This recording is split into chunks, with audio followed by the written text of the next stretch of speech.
Hey, what's going on guys? Arekkz here, welcome back to another Monster Hunter World video, and of course we are back speaking more about Iceborne. If you haven't seen the video that I've already uploaded, I did a complete trailer breakdown for you guys going through the new Iceborne trailer. There's lots of awesome stuff to talk about, but following on from that, there was also some gameplay they showed during the live stream. They gave us kind of a walking tour of the new region, they showed some of the monsters, and they showed some of the new moves for the weapons as well. So in this video, I've basically cut together all the gameplay, cut out all the in-between bits, and we're going to go and talk over some of the other new stuff that you guys are definitely going to want to know about. So if you do enjoy this, again, a like would be super appreciated. Comment down below, let me know how hyped you guys are, let me know what you liked the most from the footage, from the stream, from the trailer, anything. And of course, don't forget to turn on notifications so you don't miss any of our future Monster Hunter content, because there's going to be a lot of it. But turning your attention to the gameplay, of course, very quickly, the first thing they showed was actually just the rank select screen. Of course, in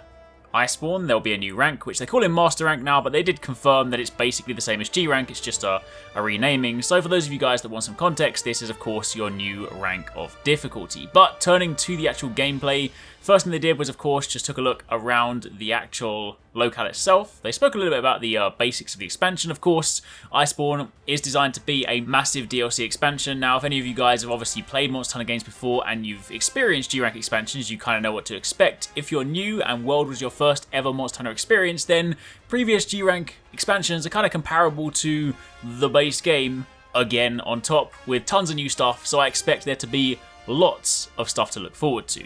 And on the topic of looking forward to stuff, obviously I mentioned already, but I love snowy areas. I just really like them, alright? But one of the returning things in World, in Iceborne specifically, is the notion of hot drinks in a cold area. So we've experienced in World, again, if it was your first experience with Monster Hunter, then you'll be used to using cold drinks when you are in, hot areas so that you don't lose health. But in previous Monster Hunter games, the same was applicable on the inverse. When you were in a cold area, you would need to have a hot drink to stop you from losing stamina. And that is making a return in Iceborne. You will see hot peppers, little plants lying around that you can gather from.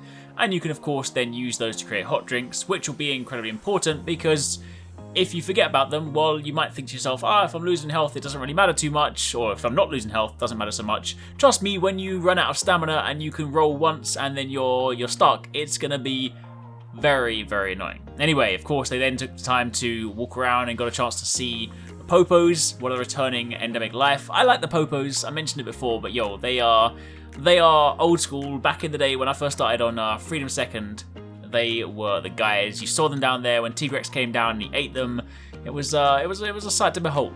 They also then took some time to kind of talk about some of the other endemic life. We saw the Stone Bills, and this is the Rime Beetle, so pushes around snow instead of dung, and when you kick it, you can then pick up Crystal Burst from the Snowball, and factoring in that Slinger Ammo in general is going to become such an important thing in Iceborne. We already use it, a fair degree now, but it's going to become even more important in Iceborne given that you can freely use your Slinger anytime, mid-weapon combos and stuff, so there's going to be a lot of stuff to it. And obviously, you still got the Drakes, you have, in this case, the Kortos, which are the Winged Drakes in the icy area, and you can use them to get around the map. Now, one of the things they also do in World is they tend to have, mixed biomes, so to speak. So while it is largely speaking an icy area, there are still some warm areas. So over here, you have the, the steamy areas, you have springs. There are actually hot springs in some areas as well, where you can go there and you can sit in the water. So if you happen to be that person that was like, I forgot to bring a hot drink, not that it's necessarily going to help you in the cold area, but you could at least go here, sit down,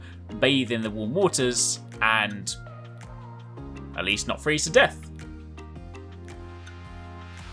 Moving on from there, the next focus for the gameplay was of course taking a look at Bambaro, who is one of the new monsters, and honestly I really like the way he looks. I partly like it because I'm hoping that he's the one that's linked to the Viking armor, so kind of made that connection already, but he just looks really cool. He's almost kind of semi-reminds me of Duramboros a little bit, maybe because of the horns at the front and whatnot, but he also reminds me kind of like I can't actually remember the name of the characters, but if any of you guys played Guild Wars, back at the very beginning there was a snowy town called Yaks Bend, and I think they were just called Yaks. They basically look kind of like these, and that game also has many fond memories, or I've got many fond memories from that game, so there's a lot of kind of nostalgia coming in here. But yeah, Bambaros looks really cool. Of course, a couple of things that are worth calling out is that, when he runs around, he will dig up whatever's in front of him. So if he charges through rocks, he'll pick them up in his horns. If he charges through trees, he'll pick them up. So naturally, a rock is, slightly narrower, whereas if you pick up a whole tree branch, it's a pretty wide attack. So to try and roll through that is going to be a lot more challenging. You can of course sometimes find him bathing in the hot springs as well, or just sunbathing. So he's a pretty chill monster. He's a herbivore. He's not really out to kind of hurt you, but obviously if you start picking a fight, then he's not going to sit back and wait. Of course, the second one was Beotodus, who is the Icy Girassidos. Again, I was kind of hoping when I saw that shark fin that it was going to be Xantrios. It wasn't, but you know what? At least the fact that we've kind of fought Girassidos before, we kind of fought Lavasioth, we probably kind of know to a degree how it's going to behave, but the big focus here was, of course, on it being much more in the snow. They want to try and sort of give you that depth feeling within the snow, so they want to make it so that like it really kind of burrows beneath it, and then you only see like the fin or the horn, and then it launches into the sky, and then it'll kind of come out of there. But they also got a chance to see some of the turf wars, seeing how it kind of performs. It of course battles with Bamboro, and Bamboro, you know, it might not be the aggressive monster, it might be kind of the passive one that doesn't want to fight, but yo, he's a big guy and he's not going to go down without a fight, so my money's on him, you know, in a battle. Also, of course, Girassidos being a carnivore, is going to eat the popos, so they're always going to get eaten somehow, somewhere along the lines. We of course then see my boy Naga. Good to see him back. Honestly, if you guys haven't fought Naga before, if, say, World was your first Monster Hunter game and this is going to be your first experience, oh, you are in for a treat. He is swift, he's fierce, he will teach you how to play the game. You might think you can hunt monsters now when you're successfully hunting monsters in high rank. Trust me, when you get to master rank and you're fighting my boy Naga, yo, if you've got any weaknesses, he's going to expose those real quick. Then moving on from there, the other thing is loads of new moves, or new kind of options. Before the new moves is, of course, slinger improvement, so you can now, every single weapon, not just the sword and shield, every weapon can actively ready and use their slinger with the weapon drawn, which means it's going to be much easier for you to draw for things like flash pods, for sonic bombs, for anything that you can kind of put into your slinger. So you can, of course, use that mid-combo if you want to use any things to try and stun people. It's going to be incredibly useful. But then on top of that, you also have the clutch claw, which is the really cool thing.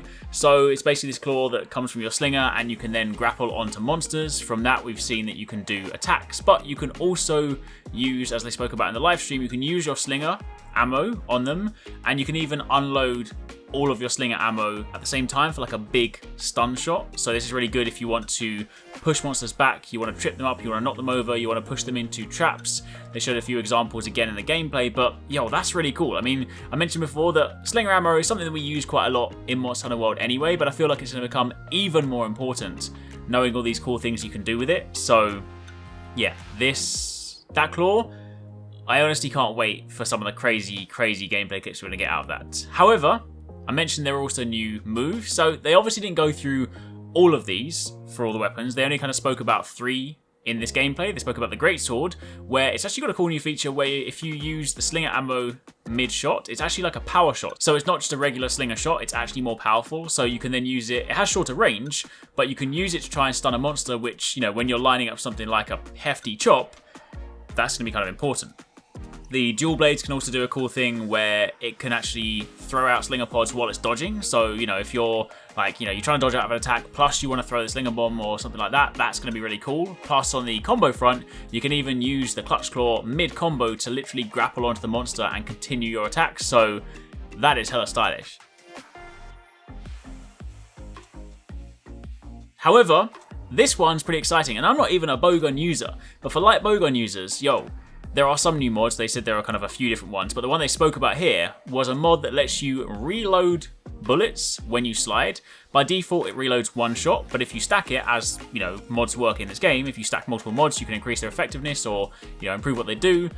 Basically, you can get to the point where you can reload more bullets. So suddenly, light bowgun just going to get a hell of a lot better, because even if it's not necessarily the most powerful thing, the ability to literally do the light bowgun slide and reload means if you mod it correctly, you could probably continue firing almost indefinitely, so I cannot wait to see how that works out in gameplay. And we also see kind of like a laser sight in it, so again, probably a fair few new mods, lots of cool things to look forward to, but for the time being, that's kind of it. Those are all the gameplay segments. That's the first part of gameplay that they showed so far. They did say there'll be more information hopefully soon. I mean, E3's around the corner. That's probably going to be the most likely thing to kind of be the next time to showcase gameplay for it. I'm going to be over at E3, so if there's anything lined up there, you can guarantee I'll be there. So again, if you want to know more, keep it locked. I really hope you guys enjoyed that video. Remember to hit that subscribe button and also click on the little bell icon to turn on notifications so you don't miss my next upload. Also, don't forget you can check out 269 and Paradise Central streaming over on Twitch 6 days a week.